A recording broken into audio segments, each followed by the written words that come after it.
Avec la voix de celui que vous entendiez à l'instant, du coup, c'était tout simplement Philippe Bouriaki qui bâillait tranquillement pour se réveiller juste avant notre débat. Je vous le rappelle, vous êtes écologiste, porte-parole de l'écologie au centre et élu en Ile-de-France. Dites pas non, je vous ai vu et je vous ai entendu. C'est bon, l'arbitre vidéo est formel, c'est pas grave. Vous avez non, je vous promets que non. J'ai fait ça parce que j'ai failli envoyer un message à la mauvaise personne.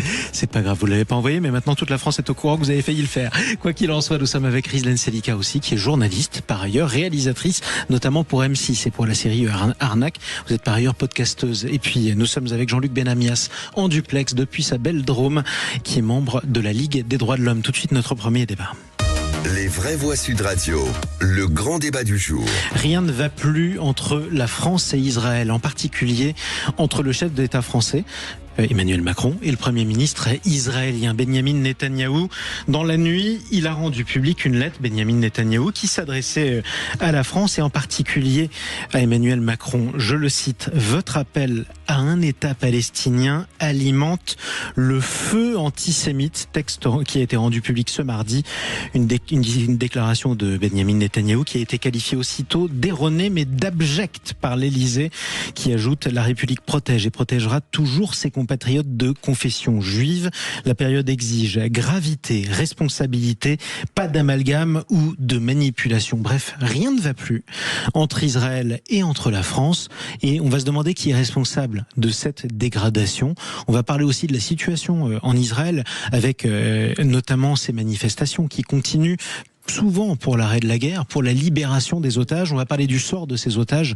Une quarantaine toujours retenus dans des tunnels sous la bande de Gaza. Une vingtaine encore présumés vivants, comme les images de ce malheureux qu'on a vu complètement décharné dans un tunnel en train de creuser sa propre tombe. C'est ce qu'il disait manifestement sous la contrainte dans une vidéo tournée par le Hamas. Il y a aussi l'autre situation, celle qui concerne le sort des civils à Gaza. Un sort désastreux, avec une famine, des accusations de famine qui ont commencé depuis bien longtemps, et en même temps des opérations militaires qui risquent de recommencer, puisqu'il y a quelques heures, le ministre de la Défense israélien a annoncé le rappel de 60 000 réservistes pour participer à cette opération qualifiée de finale qui consiste à occuper la bande de Gaza pour y éradiquer définitivement le Hamas. C'est un peu long ma présentation, mais il y a beaucoup de choses à dire et je préfère qu'on pose le plus de termes possible dans ce débat. On va faire entendre tous les points de vue ce soir, on va essayer d'en débattre le plus tranquillement possible, quitte à ce qu'on ne soit pas d'accord. C'est pas grave, c'est ça une émission de débat. On en débattra aussi avec Fabrice, qui est toujours avec nous, à distance depuis Creil, au 0826 300 300.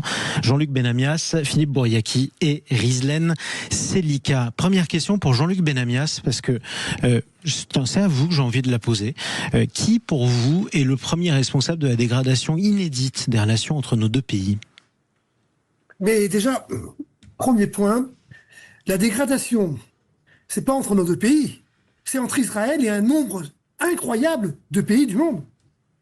C'est comme du jamais vu. Alors que la France soit ciblée parce qu'il y a une relation, et c'est normal, entre la France et Israël. Une relation extrêmement forte. Alors on peut en parler prioritairement, mais c'est partout.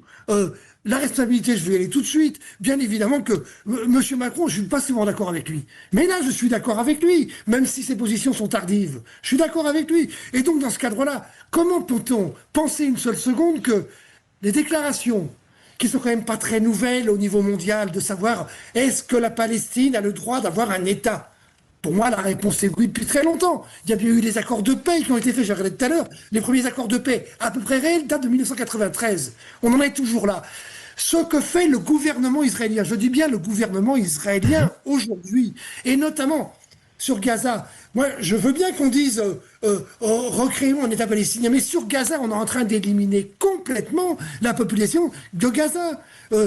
J'emploie le terme, j'ai mis du temps de génocide parce qu'il y a un génocide. Je n'ai même pas besoin de beaucoup insister pour savoir qu'il y a de la famine. Bon, j'ai déjà été trop long, mais à ce niveau-là, la responsabilité est entre les mains du gouvernement israélien. Bon, on va revenir sur l'ensemble des termes. C'est un terme qui est contesté, vous avez le droit de l'employer, on a le droit d'en débattre, on a le droit de pas être d'accord, c'est même mon cas, mais c'est pas grave, on en parle. Quoi qu'il en soit, Philippe Bouriaki. Je suis d'accord avec Jean-Luc.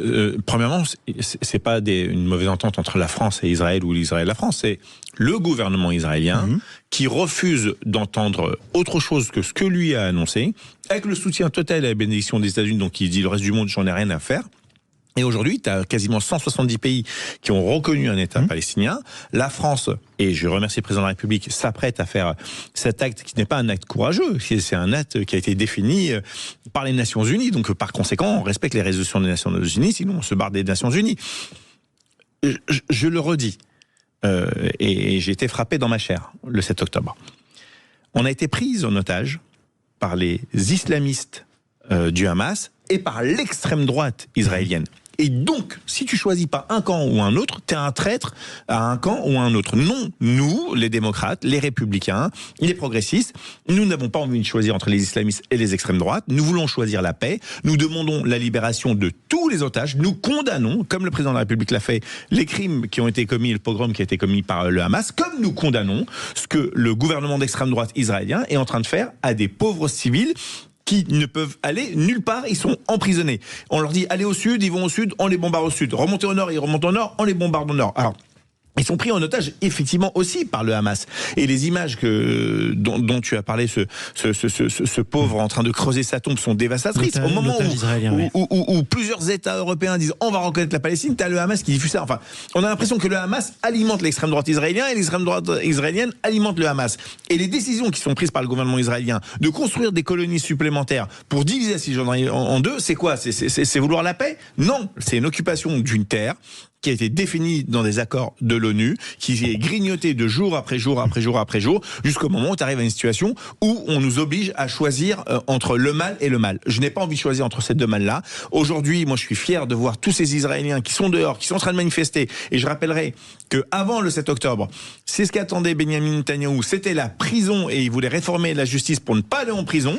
Et les manifestations monstres qu'il y avait dans les rues d'Israël, c'était pour demander qu'on touche pas à cette démocratie et à la réforme de cette justice. Ça, c'était avant le 7 octobre, parce que le 7 octobre a tout changé. Rizlan Selika ? Oui, donc alors, moi, si on me pose la question, si Emmanuel Macron, est-ce que le fait qu'Emmanuel Macron reconnaisse l'État de Palestine, ça conduit à l'antisémitisme ?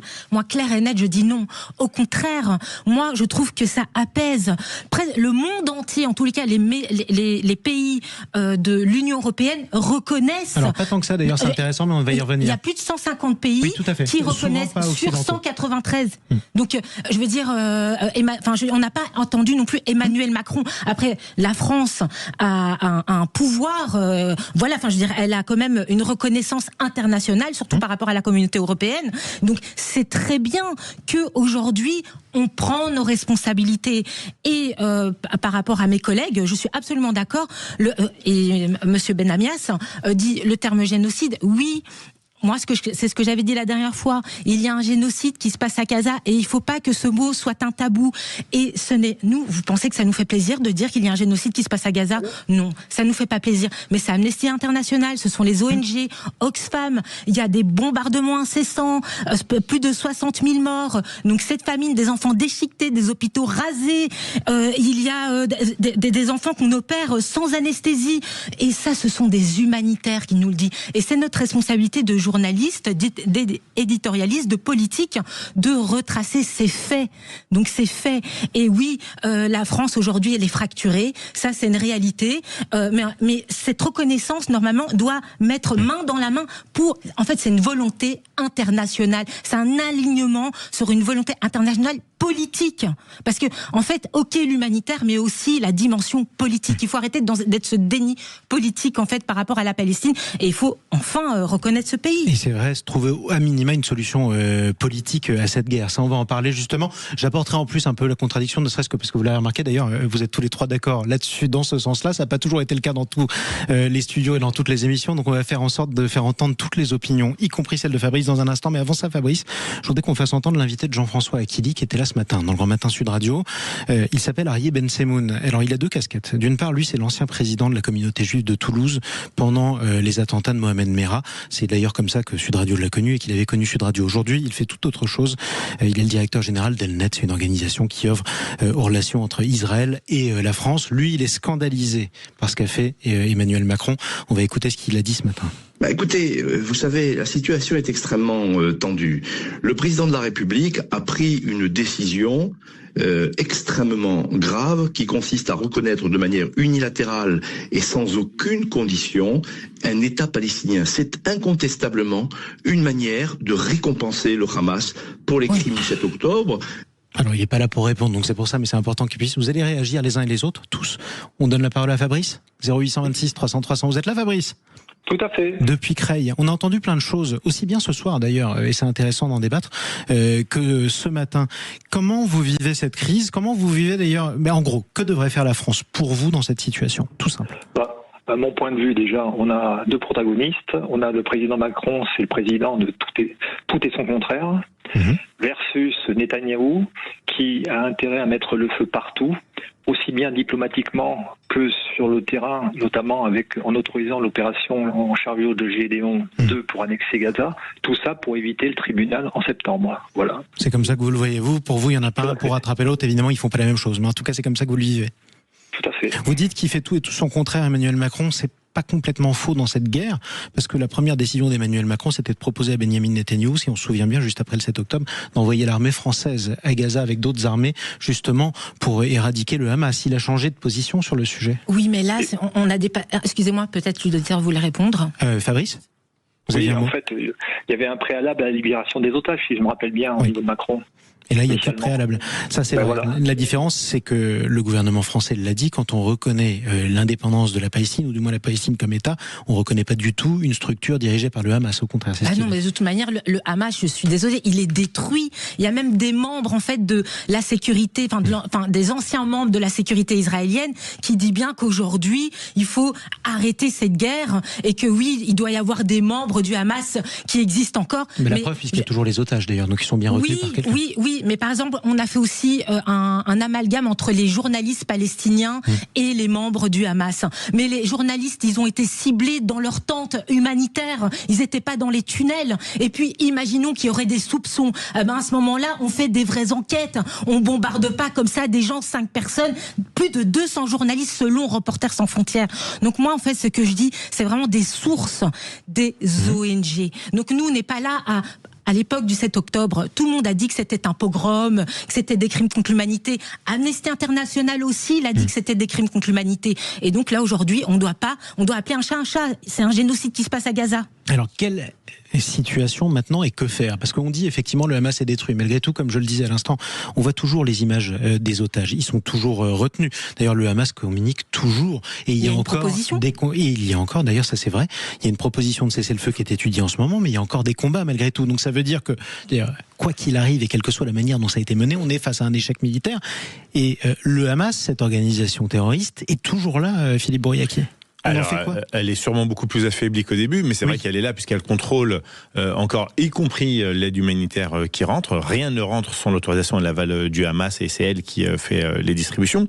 Donc elle alimente aussi certaines images qui permettent de voir et de mettre en exergue. Donc moi, je suis pas tendre avec eux. Ce qu'il faut, c'est clair, une force présente de l'ONU sur Gaza pour garantir la sécurité de tout le monde. Et Rizlan l'a très bien dit, il faut une enquête, débusquer, attraper, dénicher et traduire en justice toutes celles et tous ceux qui sont coupables des crimes qui ont été faits le 7 octobre. Et après ? Pourquoi pas, mais on est d'accord que il y a un précédent pas très loin dans cette région, notamment envoyer l'ONU. Regardez la fille nulle au Liban. Elle a jamais pu empêcher ce qui s'est passé dans le sud Liban. Elle n'a pas pu empêcher la prise de pouvoir du Hezbollah dans cette zone. Et ça suffit pas, ça marche pas malheureusement. Mais là, je pense qu'il faut pas non plus se comparer à d'autres conflits. Je dirais là pour le moment, Gaza est fermé. Aucun journaliste ne peut entrer en Gaza sans l'aval en fait de Tsahal, de Israël. Vous voyez ce que du gouvernement. Et de toute façon, moi je fais même aussi la distinction du gouvernement de Benjamin Netanyahou. C'est comme quand il y a eu le 7 octobre, le monde entier était solidaire par rapport aux Israéliens de ce qu'ils avaient vécu parce que c'était affreux. Mais là aujourd'hui, on doit être aussi solidaire par rapport aux civils gazaouis. Et tout le monde, on aimerait vraiment voir ce qu'il y a sur le terrain, mais on peut pas y aller. Comment on fait ? Ça c'est vrai qu'il y a pour le coup une liberté d'informer qui n'est pas assurée du tout, c'est le moins qu'on puisse dire, a fortiori. Dernière réaction d'Emmanuel Macron qui réagit d'ailleurs à l'annonce de la mobilisation des 60 000 réservistes israéliens pour cette offensive. Je cite, cette offensive ne peut mener qu'à un désastre. C'est ce que dit Emmanuel Macron. Jean-Luc Benamias, qu'est-ce que les différents pays peuvent faire ? Ce serait, si j'avais une réponse simple, ça se saurait, hein. Et on le saurait mondialement. Personne n'a de réponse simple. Le gouvernement israélien n'écoute personne. Même pas ce que disent les Américains. Même pas ce que dit M. Trump. Ils écoutent personne. Ils avancent sur un fil qui, pour moi d'ailleurs, je vais aller jusqu'au bout. J'ai quand même quelques origines juives. J'ai quand même un sentiment, quelque part, sur la création d'Israël, même si ça a été compliqué, un sentiment positif. Mais là, à terme, c'est la destruction d'Israël vers laquelle on va. Pourquoi ? Parce que c'est tellement inacceptable. Je vais en rajouter une couche encore. Mais non, mais... Qu'est-ce qui se passe en Cisjordanie ? On est en train d'accumuler les occupations interdites sur la Cisjordanie. On est en train de faire que la Cisjordanie peut devenir le nouveau Gaza. Tout ça si on veut faire des projections positives, je n'en vois pas. Si on n'est pas capable, la communauté internationale, mais je vois bien que c'est difficile, M. Netanyahou n'écoute rien. Voilà.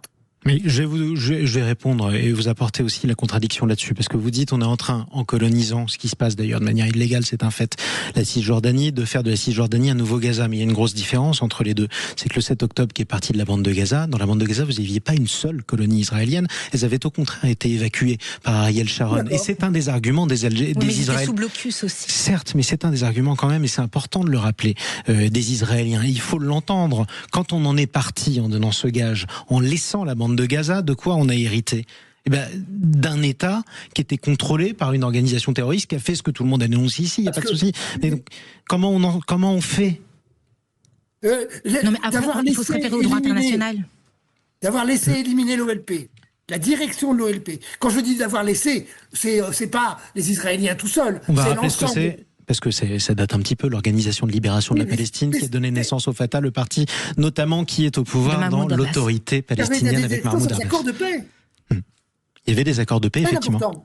Il y a eu des accords de paix et ça n'a pas donné de solution. Rizan Selika. Oui, et puis il faut pas oublier aussi les colons qui sont aux portes de Gaza. En fait, il y a des, ils sont là. C'est pas vous que je faisais le mot. Tout va bien. Mais après, c'est vraiment pas un sujet. Il y a effectivement, alors il y a quelques centaines de colons qui sont aux portes de Gaza qui veulent revenir. Il faut pas oublier que dans le gouvernement de Benjamin Netanyahou, il y a aussi cet extrémisme religieux. Il y a des ministres qui poussent à cette colonisation. Et Netanyahou, bien évidemment, est poussé par ce grand Israël. Il faut pas se voiler la face. Et ils veulent aller, c'est aussi de la Judée. Enfin, ils ont vraiment ces fantasmes messianiques qui sont insupportables. Moi, je dis, il faut se référer au droit international. Et donc dire quoi à Israël, au-delà de l'arrêt de la guerre ? C'est quoi la solution à terme ? Mais Israël, aujourd'hui, le gouvernement est un État criminel. Aujourd'hui, la CPI... C'était pas ma question. Non mais pardon, mais quelle solution à terme ? Parce que ce que je veux dire par là, Rizan Selika, et je la pose à tout le monde d'ailleurs. Un cessez-le-feu déjà un cessez-le-feu. Alors ça, on a compris, ça c'était l'urgence, pour vous l'urgence humanitaire notamment. Mais au-delà de ça, on ne voit pas le début du commencement de la moindre solution politique. D'ailleurs, il n'y en a pas dans ce que dit le gouvernement israélien, contrairement à ce qu'on pourrait penser. Qu'est-ce qu'il y aurait comme solution qui ferait qu'un jour, comme ce qu'on a pu voir après plusieurs siècles de haine en Irlande du Nord, on trouverait une solution acceptable par les uns et par les autres ? Comment vous la verriez ? À vous d'abord, Rizlan, ensuite Philippe Bouriaki, ensuite Jean-Luc Benamias. Déjà, je trouve, comme je vous ai dit, il y a cette volonté, donc cet alignement politique international il faut reconnaître les frontières de la Palestine, les frontières des accords d'Oslo, il faut revenir là-dessus et même aussi aborder les questions de la mémoire, la Nakba qui est la catastrophe pour les Palestiniens. Donc moi je pense qu'il faut vraiment, il y a ce devoir de mémoire par Israël et reconnaître les frontières palestiniennes. Philippe Bouriaki. Je n'ai rien à ajouter, Rizan a tout dit. C'est clair. S'il n'y a pas un État palestinien, vous aurez des gens qui sont toujours opprimés et qui n'auront qu'une envie, c'est se venger contre les gens qui les oppriment. Ce qui ne sera jamais une excuse quand on voit les crimes qui ont pu être commis par ailleurs. Il n'y a aucune excuse à ce que je suis en train de dire.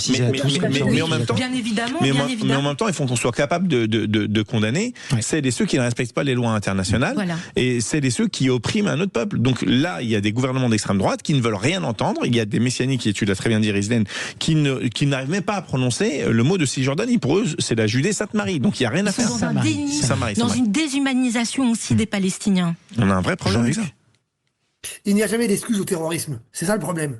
Donc, dans ce cadre-là, c'est un des problèmes. Mais d'un autre côté, quand on pousse des gens dans des situations intolérables pour eux-mêmes, je ne dis pas que le terrorisme est un acte évidemment obligatoire dans ces cas-là, mais ça heureusement, oui.